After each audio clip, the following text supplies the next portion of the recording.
মেহেরপুরে 4 জনকে পুশিন চেষ্টা, কুড়িগ্রামে শূন্যরেখায় 6 দিন ধরে আটকা 5 জন। রোহিঙ্গা প্রত্যাবাসনে বৈশ্বিক পদক্ষেপ চায় ঢাকা। ফ্যাসিস্টের পথ ধরেই একদলীয় শাসনের চেষ্টা চলছে, অভিযোগ জামায়াত আমিরের। বিরোধী দলকে তুচ্ছ-তাচ্ছিল্য গণতন্ত্রের জন্য ভালো বার্তা নয়। কার্যক্রম নিষিদ্ধ আওয়ামী লীগের প্রতিষ্ঠাবার্ষিকী ঘিরে সতর্ক পুলিশ, জামিনে বেরিয়ে ফের অপরাধে সক্রিয় আলোচিত চাঁদাবাজ ফারুক। শিরোনামগুলো জানাচ্ছিলাম, এবার বিস্তারিত সংবাদ। এবার মেহেরপুর সদরের খালপাড়া সীমান্ত দিয়ে পুশিনের চেষ্টা করেছে বিএসএফ। বিজিবির বাধায় বাংলাদেশে ঢুকতে না পেরে তারা অবস্থান নিয়েছেন শূন্যরেখার একটি বাগানে। এদিকে কুড়িগ্রামের রৌমারী সীমান্তে শূন্যরেখায় 6 দিন ধরে আটকে আছে 5 জন। কমছে না বাংলাদেশ ভারত সীমান্তের উত্তেজনা। প্রতিদিনই কোনো না কোনো সীমান্তে পুশিনের চেষ্টা করছে বিএসএফ। রুখে দিতে সদা জাগ্রত বিজিবি সহ সীমান্তবর্তী এলাকার মানুষ। মেহেরপুর সদর উপজেলার বুড়িপোতা ইউনিয়ন শুক্রবার ভোরে খালপাড়া সীমান্ত দিয়ে 4 জনকে পুশিনের চেষ্টা করে বিএসএফ। কাঁটাতার পেরিয়ে বাংলাদেশ অংশে ঢোকার পর ওই 4 জনকে দেখতে পায় বিজিবি। স্থানীয়দের সহায়তায় তাদের বাধা দেয় সীমান্তরক্ষী বাহিনী। এতে তারা চলে যায় শূন্যরেখার একটি বাগানে। আমাদের বিজিবি ভাইরা ওদের রুখে দেওয়ার পরে এদিকে ওদের সীমানার মধ্যে পাঠিয়ে দেয়। তারপরে আমরা তার কাটার দিকে যাই, ওদিকে দেখি বসে থাকার পরে আমরা পরে আর খুঁজে পাই নাই। বৃষ্টির সময় আমরা দেখলাম যে ওরা দাঁড়িয়ে আছে একটা বাঁশ গাছের নিচে। এরপরে আমরা আবার বৃষ্টির পরে আমরা দেখতে গেছি যে ওরা আছে কিনা, পরে দেখেছি ওখানে নাই। পরে আমরা মাঠেও খুঁজছি, পাই নাই। পুশব্যাগের লোক এখানে আপনার যে বর্ডারের কোলে আপনার নিরিপিরি জায়গা, এখানে কোনো হই হিল্লা নেই, মানে আরামসে ওরা ঢুকে দেওয়ার চেষ্টা করে। এখন পর্যন্ত তাদের পরিচয় সম্পর্কে কোনো ধারণা পাওয়া যায়নি। সুনির্দিষ্ট অবস্থান সম্পর্কেও নিশ্চিত নয় বিজেপি, যদিও তাদের প্রবেশ ঠেকাতে সীমান্তে বাড়ানো হয়েছে টহল, নজরদারি। এদিকে কুড়িগ্রামের রৌমারী সীমান্তে পুশ ইন চেষ্টার শিকার হওয়া 9 জনের মধ্যে 4 জনকে গতকাল প্রবেশ করানো হয় বাংলাদেশে। বাকি 5 জন 6 দিন ধরে আটকে আছে শূন্যরেখায়। Hasibur Rahman, Star News. দর্শক, প্রতিবেদনটি দেখছিলাম। মেহেরপুরে 4 জনকে পুশিনের চেষ্টা করেছে বিএসএফ, এবং সেই বিষয়ে আরও বিস্তারিত জানাতে আমাদের সঙ্গে মেহেরপুরের খালপাড়া সীমান্ত থেকে যুক্ত হচ্ছেন মোহাম্মদ রাশেদুজ্জামান। রাশেদ, আপনি জানাচ্ছিলেন আসলে যে এই 4 জনকে পুশিনের চেষ্টা করেছে বিএসএফ, তাদেরকে বিজিবি দেখতে পেয়েছিল এবং তারা একটি বাগানে আশ্রয় নেয় বলে খবর এসছে। তাদের সর্বশেষ পরিস্থিতি কি, তাদের প্রতি পরবর্তী যে পদক্ষেপ সেটি সম্পর্কে বিস্তারিত কিছু জানতে পেরেছেন কিনা? সর্বশেষ তথ্য যেটি, যে 4 জনকে পুশিন করেছিল বিএসএফ, তারপরে স্থানীয়দের সহায়তায় তাদের শূন্যরেখা থেকে ভারতীয় ভূখণ্ডে 20 থেকে 30 গজ দূরের একটি বাগানে তাদেরকে ঠেলে দেওয়া হয়। তারপর সেখানে প্রায় ঘন্টা দেড়েক তারা অবস্থান করে এবং পরবর্তীতে বৃষ্টি যখন শুরু হয় তারপর থেকেই তাদের সেই জায়গায়, অর্থাৎ বিএসএফ এর যে গেটটি রয়েছে সেই গেটটির সামনে থেকে তাদের আর খুঁজে পাওয়া যাচ্ছে না। অর্থাৎ তাদের অবস্থান এখনো বিজিবি নিশ্চিত করতে পারেনি। বিজিবির একাধিক টহল টিম এই শূন্যরেখা থেকে শুরু করে যে পাট ক্ষেতগুলো রয়েছে বা যে জায়গাগুলো রয়েছে সেখানে টহল দিয়েও কিন্তু তাদের অবস্থান এখনো নিশ্চিত হওয়া যায়নি। তবে আমি যে গ্রামটির কথা বলছি, যে নবীনগর খালপাড়া আশেপাশে কিন্তু এখান থেকে প্রায় 1.5 কিলো 2 কিলো দূরে আরো 2টি গ্রাম রয়েছে। তো এখানে মাত্র 38টি পরিবার এখানে বসবাস করে। অর্থাৎ তো এই গ্রামটি, এলাকাবাসী বলছে এই গ্রামটি এখন নিরাপদ রুট হিসাবে, এই পুশিনের জন্য নিরাপদ রুট হিসাবে বিএসএফ বেছে নিয়েছে এবং সেখানে চারিপাশে বাঁশবাগান রয়েছে, ঝোপঝাড় রয়েছে, আম বাগান রয়েছে, তার পাশে পাট ক্ষেত রয়েছে। প্রায় 2 কিলোমিটার জুড়ে শূন্যরেখার ওপারে যে কি হচ্ছে সেটি বিজিবি দেখার খুব একটা মানে খুবই কষ্টসাধ্য ব্যাপার, যার কারণে ওপারের বিষয়টা খুব বুঝতে পারছে না বিজিবি কি হচ্ছে। এই সুযোগটাই নিচ্ছে বিএসএফ এবং গেট খুলে রাতের আধারে, অর্থাৎ যখন তারা এখানে পুশিন করছেন তখন সেই লাইটগুলো বন্ধ করে দেওয়া হচ্ছে, তারপর তাদেরকে বাংলাদেশি ভূখণ্ডে ঠেলে দেওয়া হচ্ছে। তো সেইটাই ভোরবেলায় এমনই 4 জনকে ঠেলে দেওয়া হয়, সেটি বিজিবির হাতে ধরা পড়ে। তবে স্থানীয় সহায়তায় তাদেরকে ওইদিকে ফেরত পাঠানোর চেষ্টা করছে। তবে যেহেতু এখন পর্যন্ত তাদের এখন পর্যন্ত যেহেতু তাদের অবস্থান বিজিবি নিশ্চিত করতে পারেনি, সেক্ষেত্রে বিএসএফ এর সাথে যেহেতু কোনো পতাকা বৈঠক বা কোনো ধরনের আনুষ্ঠানিক কোনো বক্তব্য এখন পর্যন্ত আমরা পাইনি।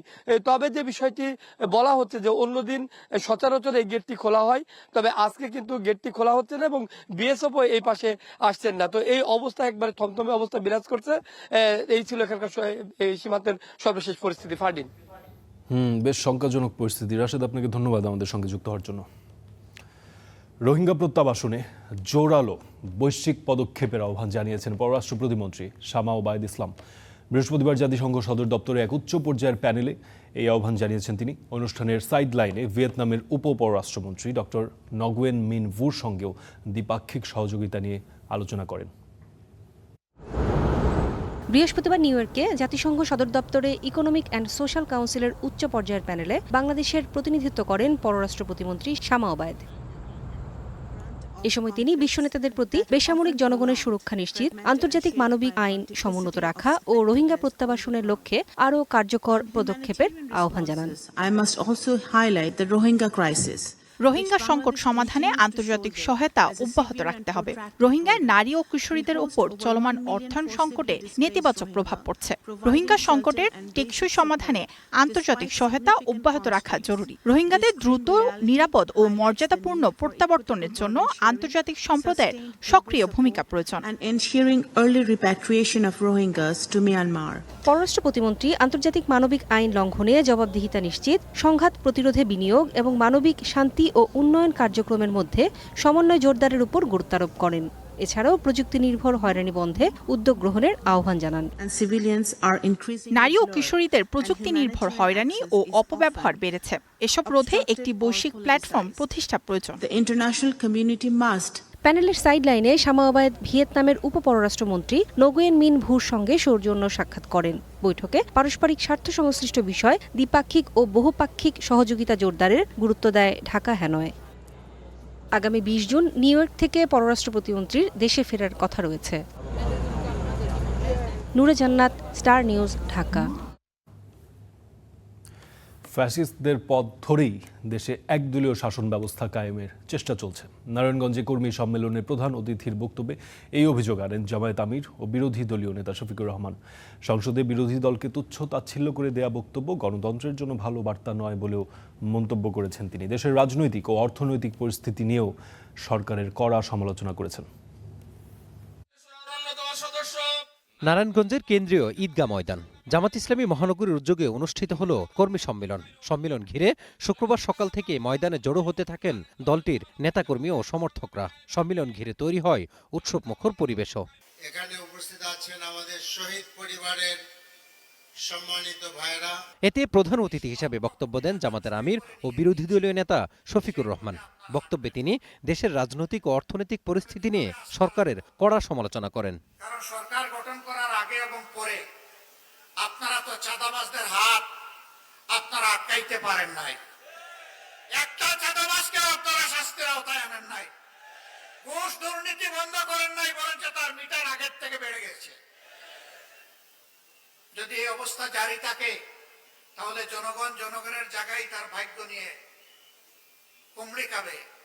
আর কিছু দলকানা কিছু মানুষ এবং কিছু গোষ্ঠীর হয়তো ভাগ্যের পরিবর্তন হবে।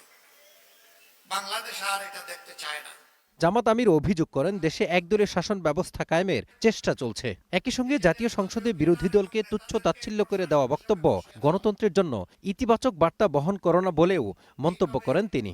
একটা দলীয় শাসন, একদলীয় শাসন বাংলাদেশে কায়েম করার চেষ্টা করা হচ্ছে। ইতিহাস ভুলে গেলে হবে না।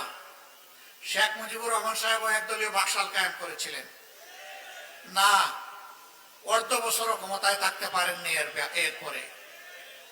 সুতরাং একদলীয় শাসনে দেশের মানুষ মেনে নেবে না। সংসদে দাঁড়িয়ে বিরোধী দলকে তুচ্ছ তাচ্ছিল্য করার এই সংস্কৃতি চালু করেছিল আওয়ামী লীগ। সবচেয়ে বেশি গালি দিত বিএনপিকে, সাথে সাথে আমাদেরকেও একটু রাখতো, ছাড় দিত না। কর্মী সম্মেলনে নারায়ণগঞ্জ সিটি কর্পোরেশন নির্বাচনে দলের মেয়র প্রার্থীর নাম ঘোষণা করেন জামাত আমির। এ সময় নেতাকর্মীদের ঐক্যবদ্ধভাবে নির্বাচনী প্রস্তুতি নেওয়ার আহ্বান জানান তিনি। Mazharul Islam, star News, Dhaka. কার্যক্রম নিষিদ্ধ আওয়ামী লীগের প্রতিষ্ঠা বার্ষিকীকে কেন্দ্র করে সতর্ক অবস্থানে রয়েছে পুলিশ। মাঠ পর্যায়ে আইন শৃঙ্খলা বাহিনী ও অন্যান্য রাজনৈতিক দলের নেতাকর্মীদের মধ্যে সংঘর্ষের আশঙ্কা করছে আইন শৃঙ্খলা বাহিনী, আর তাই অপ্রীতিকর ঘটনা এড়াতে প্রয়োজনীয় সতর্কতামূলক ব্যবস্থা নিচ্ছে পুলিশ সদর দপ্তর। 23 জুন কার্যক্রম নিষিদ্ধ সংগঠন আওয়ামী লীগের প্রতিষ্ঠা বার্ষিকী। এ উপলক্ষে দেশের বিভিন্ন জায়গায় মিছিল করতে পারে আত্মগোপনে থাকা সংগঠনের নেতাকর্মীরা। এরই মধ্যে দেশের বিভিন্ন জায়গায় ঝটিকা মিছিলও করেছে দলটি। এ অবস্থায় মাঠ পর্যায়ে আইনশৃঙ্খলা বাহিনী ও অন্যান্য রাজনৈতিক দলের নেতাকর্মীদের মধ্যে রয়েছে সংঘর্ষের আশঙ্কা।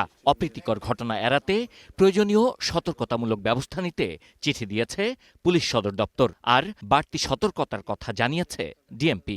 23 জুন একটা দলের প্রতিষ্ঠা বার্ষিকী, তো আমরা সর্বোচ্চ সতর্ক অবস্থায় আছি। আমাদের পুলিশি যে কার্যক্রম সেই আলোকে আমরা নতুন করে পরিকল্পনা, নতুন করে নিরাপত্তা চেকপোস্ট এবং অপারেশন এটা আমাদের অব্যাহত আছে এবং এটা থাকবে। গেল 2 মার্চ যাত্রাবাড়িতে মাদকদ্রব্য নিয়ন্ত্রণ অধিদপ্তরের অভিযান চলাকালে কর্মকর্তাকে গুলি করে পালিয়ে গিয়েছিল সন্ত্রাসীরা। সেই ঘটনায় 3টি আগ্নেয়াস্ত্র সহ 3 জনকে গ্রেপ্তার করেছিল পুলিশ।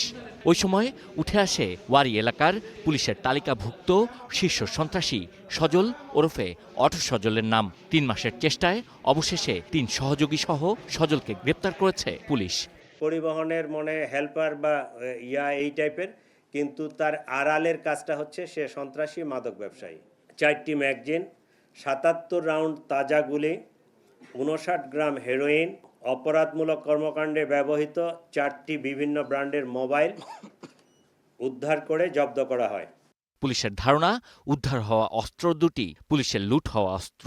সজলের বিরুদ্ধে হত্যা, মাদকসহ রয়েছে 11টি মামলা। Sabbir Ahmed, star News, Dhaka. নকল এখন আর শুধু খাতা দেখে বা চিরকুটের মধ্যেই সীমাবদ্ধ নেই। ডিজিটাল ডিভাইস, স্মার্ট প্রযুক্তি ও অনলাইন মাধ্যম ব্যবহার করে পরীক্ষায় অসৎ উপায় অবলম্বনের প্রবণতা বাড়ছে। এই বাস্তবতায় ডিজিটাল নকলের সাজা অন্তর্ভুক্ত করে নতুন পাবলিক পরীক্ষা আইন অনুমোদন দিয়েছে মন্ত্রিসভা। ফরহাদ বিন নূরের রিপোর্ট। সময়ের সঙ্গে সঙ্গে পরীক্ষার হলে বদলেছে নকলের ধরন। চিরকুট কিংবা বইয়ের পাতা নয়, প্রযুক্তির অপব্যবহার করে এখন ডিজিটাল মাধ্যমে হচ্ছে নকল। তাই পরীক্ষায় স্বচ্ছলতা নিশ্চিতে নতুন আইনে ডিজিটাল নকলের বিরুদ্ধে শাস্তির বিধান যুক্ত করতে যাচ্ছে সরকার। শুক্রবার রাজধানীর কৃষিবিদ ইনস্টিটিউশনে আয়োজিত অনুষ্ঠানে শিক্ষামন্ত্রী জানান, ডিজিটাল মাধ্যমে নকলের সাজার বিধান রেখে পাবলিক পরীক্ষা আইন 2026 মন্ত্রিসভায় অনুমোদন পেয়েছে। এটা ডিজিটাল ট্রান্সফরমেশন হয়েছে, যে ডিজিটাল কোনো সাজার ব্যবস্থা নেই। যদি কেউ ডিজিটালি নকল করে, এটা সাজার ব্যবস্থা নেই। আমরা শুধু সেটাকে ইনক্লুড করলাম। এ সময় তিনি বলেন, সবাইকে উচ্চশিক্ষা দিয়ে বেকারত্বের কারখানা তৈরি করার পথে হাঁটতে চায় না সরকার, যে কারণে গুরুত্ব দেওয়া হচ্ছে কারিগরি ও বৃত্তিমূলক শিক্ষায়। এই জনসংখ্যাকে শুধু হায়ার এডুকেশন গেলেই হবে না, নাকি শুধু হায়ার এডুকেশন অনার্স সেটা তো হবে না। সেই জন্য তিনি চিন্তা করছেন যে টিবেটকে দিবেন। শিক্ষামন্ত্রীর ভাষ্য, ভবিষ্যতের কর্মসংস্থানের চাহিদা বিবেচনায় 6ষ্ঠ শ্রেণী থেকেই বাধ্যতামূলক হচ্ছে কারিগরি শিক্ষা। জানান, তরুণদের বিশ্বমানের দক্ষতা অর্জনের মাধ্যমে নেতৃত্ব দেওয়ার উপযোগী করে গড়ে তোলাই সরকারের লক্ষ্য। আমরা সকলে মিলে আগামীর বাংলাদেশ গড়ে তুলব। ফরহাদ বিন নূর, স্টার নিউজ, ঢাকা। দেশে হামে আক্রান্ত ও মৃত্যু কমলেও শঙ্কা পুরোপুরি কাটেনি। প্রাদুর্ভাব শুরুর পর গত 3 মাসে হাম উপসর্গে প্রাণ হারিয়েছে 6.5 শতাধিক শিশু, আর লাখ ছাড়িয়েছে আক্রান্তের সংখ্যা। চিকিৎসকরা যেটি বলছেন যে শিশুর রোগ প্রতিরোধ ক্ষমতা দুর্বল থাকলে টিকা নেয়ার পরও ঝুঁকি কমছে না। তাই অভিভাবকদের আরও সচেতন হওয়ার পরামর্শ বিশেষজ্ঞদের। মিশরাতুল জজম, বয়স 10 মাস। ঢাকা শিশু হাসপাতালের এই শয্যা এখন তার পৃথিবী। প্রথমে খিঁচুনি, এরপর নিউমোনিয়া, কিন্তু সেই লড়াই শেষ হওয়ার আগেই নতুন করে ধরা পড়ে হাম। খিঁচুনি প্রথমে দেখা দেওয়াতে মাথার ব্রেনের সমস্যা হয়েছে, ওইটার ট্রিটমেন্ট চলছিল এতদিন। না আগে হাম ছিল না, মানে নতুন করে হাম দেখা দিছে। এই হাসপাতালে হাম ওয়ার্ডে কোনো শয্যাই খালি নেই। সন্তান নিয়ে উৎকণ্ঠা কাটছে না অভিভাবকদের। কাজিনেতে রক্তনীতি আছে, করে রক্তের রিপোর্ট ভালো আসে না। পরে আমরা ভর্তি ছিলাম, ওখান থেকে 1-2 দিন পরে ওর হাম ধরা পড়ছে। তো ভালোই হয়ে গেছিল, পরে ছুটিও দিয়ে দিয়েছিল। এখন পরে গিয়ে একটা সমস্যা হয়ে গেছে। এখন নির্ধারিত কোনো সময় নেই যে কতদিন থাকা লাগবে। সরকারি হিসেবেই আক্রান্তের সংখ্যা এরই মধ্যে লাখ ছাড়িয়েছে। প্রাণ গেছে 6.5 শতাধিক শিশুর। চিকিৎসকরা বলছেন গেল 2 মাসের তুলনায় জুনে আক্রান্ত ও মৃত্যু কমেছে। মিজেলসের প্রকোপটা এখন অনেকটা কমে গেছে, মৃত্যুর হারও কমে গেছে। আজকে সকাল থেকে আমি এখানে 27টা রোগীর মধ্যে মাত্র একটা রোগীকে পেয়েছি ভর্তি করার মতো। হাম কিন্তু আসলে 100% কোনো ভ্যাকসিন 100% প্রোটেক্টিভ না। তাদের ইমিউনিটি পাওয়ারগুলি কমে যাচ্ছে এবং ওদের অনেকেই টিকা পায় নাই, এবং যারা টিকাগুলি পায় নাই ওদেরই প্রকোপটা বেশি হচ্ছে এবং ওরাই সাফারটা একটু বেশি করছে। পরিস্থিতি এখনও উদ্বেগজনক জানিয়ে অভিভাবকদের আরও সতর্ক থাকার পরামর্শ দিয়েছেন বিশেষজ্ঞরা। হাবিবুর রহমান অফি, স্টার নিউজ, ঢাকা। সৎ, যোগ্য ও পেশাদারদের সমন্বয়ে পূর্ণাঙ্গ ও স্বাধীন পরিচালনা পর্ষদ গঠনের দাবি জানিয়েছে ইসলামী ব্যাংক সচেতন গ্রাহক ফোরাম। দ্রুত সুশাসন ও গ্রাহকদের আস্থা ফিরিয়ে আনার দাবিতে আগামী রোববার ইসলামী ব্যাংক টাওয়ারের সামনে এবং সোমবার বাংলাদেশ ব্যাংকের সামনে অবস্থান কর্মসূচি ঘোষণা করেছেন তারা। সকালে জাতীয় প্রেস ক্লাবে আয়োজিত এক সংবাদ সম্মেলনে ফোরামের পক্ষ থেকে 7 দফা দাবি তুলে ধরা হয়। লিখিত বক্তব্যে বলা হয়, 2017 সালে রাষ্ট্রীয় শক্তির অপব্যবহার করে ইসলামী ব্যাংকের যে বৈধ মালিকানা কেড়ে নেওয়া হয়েছিল তা অবিলম্বে আদি ও প্রকৃত মালিকদের কাছে ফিরিয়ে দিতে হবে। একই সাথে অংশীদারদের সাথে আলোচনার ভিত্তিতে সৎ, যোগ্য এবং পেশাদার ব্যক্তিদের সমন্বয়ে একটি পূর্ণাঙ্গ ও স্বাধীন পরিচালনা পর্ষদ গঠনের জোর দাবিও জানান তারা। আন্তর্জাতিক প্রসঙ্গ, পশ্চিম আফ্রিকার দেশ নাইজারে আবারও বড় ধরনের হামলা চালিয়েছে আল কায়দা। রাজধানী নিয়ামের আন্তর্জাতিক বিমানবন্দর ও সামরিক বিমান ঘাঁটিতে আকস্মিক হামলায় নিরাপত্তা বাহিনী সদস্য সহ অন্তত 35 জনকে হত্যার দাবি করেছে আল কায়দার পশ্চিম আফ্রিকা শাখা JNIM। প্রত্যক্ষদর্শীরা জানিয়েছেন যে ভারী অস্ত্রশস্ত্রে সজ্জিত হয়ে গোষ্ঠীটির সদস্যরা একযোগে বিমানবন্দর ও সংলগ্ন সামরিক বিমান ঘাঁটিতে হামলা চালায়। 2 ঘন্টারও বেশি সময় ধরে চলে উভয় পক্ষের মধ্যে তীব্র বন্দুকযুদ্ধ। নাইজারের পাশাপাশি প্রতিবেশী বুর্কিনা ফাসো এবং মালিতেও JNIM অত্যন্ত সক্রিয়। গত এপ্রিলেও মালির রাজধানী বামাকোর বিমানবন্দরে এক দুঃসাহসিক হামলা চালিয়ে দেশটির প্রতিরক্ষা মন্ত্রীকে হত্যা এবং বেশ কয়েকটি সামরিক ঘাঁটি দখল করে নিয়েছিল এই গোষ্ঠীটি।